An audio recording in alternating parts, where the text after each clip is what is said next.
Welcome back. In this video, I'll show you how to restore your theme back to default on your Redmi 14C. So let's say, for instance, you set a new theme and you don't like the theme, or the theme is bringing you issues with your device. You can simply restore your theme back to default on your Redmi 14C.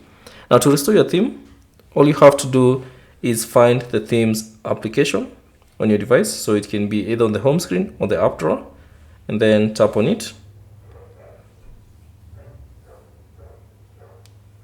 And then within the themes option or section, all you have to do is tap on my account at the bottom right corner.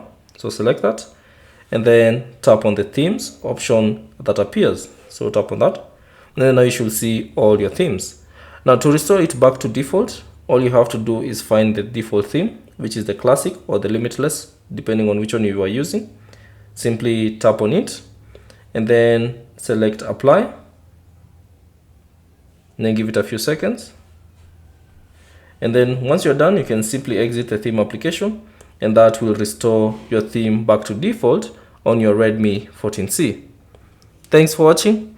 If you have any questions, leave them down in the comment section below. And if you found this video useful, consider leaving a like and subscribe to the channel.